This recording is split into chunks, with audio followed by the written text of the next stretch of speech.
A set of solemn and respectful ceremonies permeated through the central Utah breeze April 22nd, underneath dotted clouds over the former Topaz concentration camp and the Topaz Museum in Delta, Utah.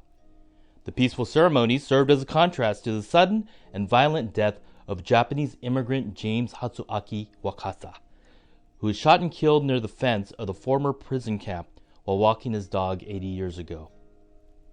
And while remnants of bitter feelings regarding the manner in which a memorial stone was dug up in 2021 remain, for one weekend, peace and collaboration to remember the death was a charge of the day, as the Topaz Museum Board and Wakasa Memorial Committee collaborated on a series of events to mark the historic occasion. Yet the quandary remains: what will the museum ultimately do with the memorial stone? Some 2,000 people attended the memorial service for Wakasa in the camp in 1943. A memorial stone was erected by Wakasa's friends, but then ordered destroyed by government officials. All that remained of Wakasa's existence were a photo of the service and memories by camp survivors.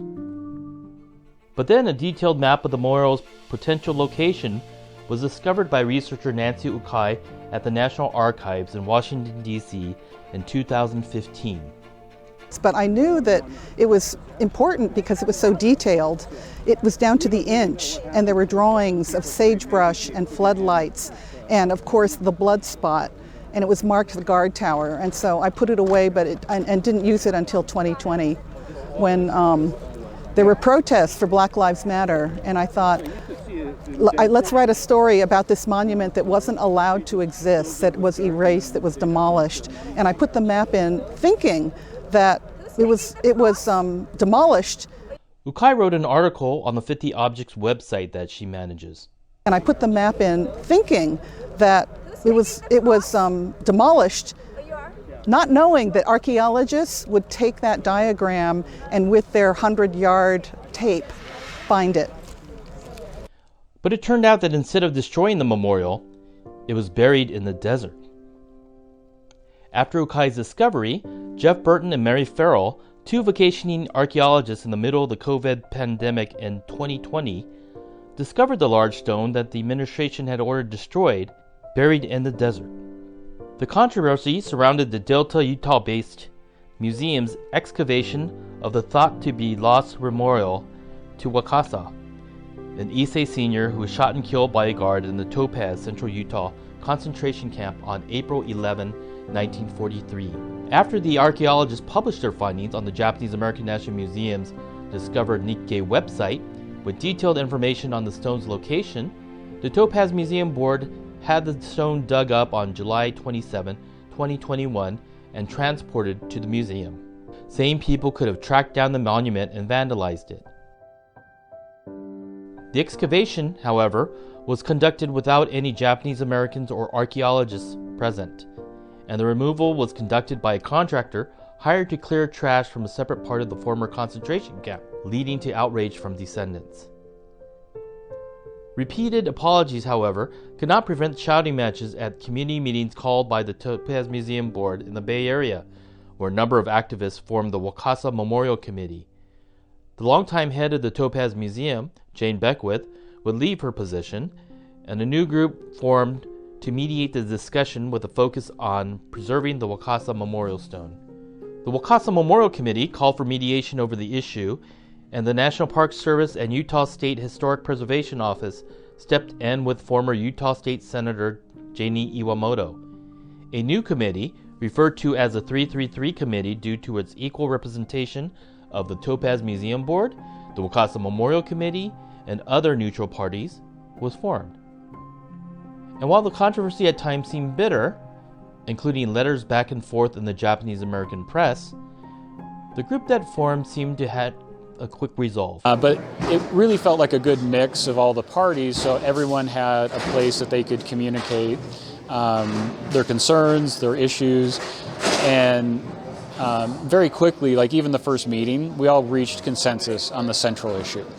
All groups care about the story of James Wakasa, and all groups cared about adequately preserving the stone itself and the site. And so I'm like, from that, all the commentary dissipated, right? We were all joined together on the common goal. According to Merritt, the group has been meeting every 2 to 3 weeks over an 8-month span.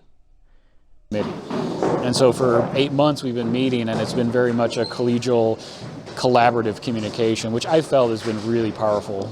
There was also praise for the Topaz Museum leadership for having the foresight to purchase almost all of the former concentration camp land and for being stewards of the site through the museum. It's been a great gem here, in the state. Our state has recognized the Topaz Museum and Topaz and always supported it. Jane is a fixture. She is a fire plug that made everything happen in Delta because she does have those deep roots in the community, which is always so important when you're working in a rural community, is you need to have that local buy-in or else it's never going to really get traction. And so Jane has been that steady hand, that measured force for decades. And I cannot say enough nice things about Jane and the work she's done. Because I think without her role early on in the 80s, we would have lost large chunks of Topaz, and we wouldn't have the museum today without her passion and drive. Now that being said, she's also got a big coalition of people that support, and folks that view the museum as just an outreach of their story. And so I think that there's been a great collaborative from the 80s of building a group of stakeholders that are going to move the mission. Both Merritt and John Lambert, the masonry expert hired by the Topaz Museum to help preserve the stone, said the excavation of the stone was not ideal. However, they indicated that it could have been worse. Archaeologists, it wasn't done the way we would do it. But for the parties that were involved in its removal, they were fairly careful. They were doing fairly decent work, but they're just not trained archaeologists. And so, obviously, I would have loved to have done more controlled work because I think we could have answered more questions. But I also don't think that it's all been destroyed either. How did you? Anytime you move a stone that's 4.5 feet long, 2 feet high, 2.5 feet wide, that only the top 2 to 4 inches are visible, and you try to unearth that and you don't know exactly what its sizes and dimensions and characteristics are, it's extraordinarily challenging. I'm just grateful that it was done.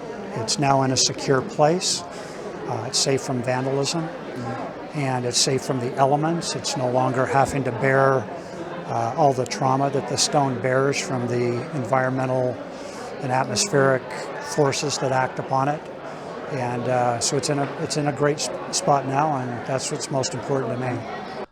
Lambert says he feels strongly that the stone should be housed indoors rather than outdoors. If there's some way that it could be protected from all the perils that I've described, perhaps, but I'm saying that I feel that it ought to be in an interior environment where we know that it's going to be safe. Topaz is a remote place. It's hard to keep an eye on it. Merritt agrees in theory. End goal of the community is to preserve the stone for perpetuity. Outside is the worst possible thing for us to do to that stone, whether it's in the museum courtyard or back at the site. On April 22, 2023, the events brought a sense of healing to those who attended in honor of the legacy of Wakasa, an Issei bachelor with no known family. At the original site, there were rituals by both Japanese Americans and Native American spiritual leaders, and the placing of paper flowers on a makeshift shrine. Later, back at the Topaz Museum in the nearby town of Delta, Utah, attendees had the opportunity to physically touch the stone. That memorial service where we could touch the stone was it was both sad and I don't know, reality touching back into the past, to be able to touch something that had been built in memory of his death at that time. It's a very special moment. Saying is that the unresolved issues of Topaz reverberated through the generations, and many people will call that generational trauma. And this weekend is a way of addressing that with people, with descendants who were not present in Topaz, but emotionally felt the weight of it, the injustice of Wakasa's death. But it is also about coming together as a community, speaking with our fellow Topaz families. While various factions in the community, who only months ago seemed to be a gulf apart, came together in remarkable unity to remember the killing of Wakasa, the elephant in the room remains: the actual future of the memorial stone. Tamaki Dion suggests that it should not be moved out of state. Been suggestion that perhaps the stone would move out of Utah, for example, and I don't feel that's appropriate because I believe that the stone belongs to the site, belongs to the history of Topaz. It strikes me a little bit like I visited the British Museum at one time and was astounded at the collection of Egyptian art and Assyrian art. It was fantastic, but I don't think Egyptian art really belongs in Britain. You know, it is a similar. Masako Takahashi of the Wakasa Memorial Committee, a former Topaz incarceree, suggested that the National Park Service take over stewardship of the former Topaz concentration camp site. She said, quote, "They could build a visitor center surrounding the site of Wakasa's murder, where the memorial stone could be returned and preserved, to be properly remembered, to educate, and be honored at the very place he was senselessly killed out walking his dog," end quote. I love that idea. I feel like it would only enrich the storytelling and would really make a case for having the monument there at the site. An interpretive center in many ways is different from a museum that's removed from the site. So I could see pilgrimage there, more people engaged in learning about it. So yeah, I think that would be that is a great idea, and hope that NPS will consider that. As frank discussion surfaces, Ina sees hope for the future.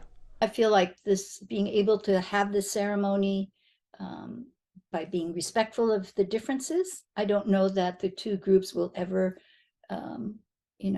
come together and agree on how to narrate the existence or the removal of the stone. But I always feel like conversation, however opposing positions people have, at least we're not burying things anymore. You know, we are surfacing things, and there are always going to be difference of opinions. So I think there's work to be done. I think this has been a really, in many ways, a very healing experience. It has brought people together from Topaz, from the Bay Area, to remember and really to honor this life that was ended unnecessarily.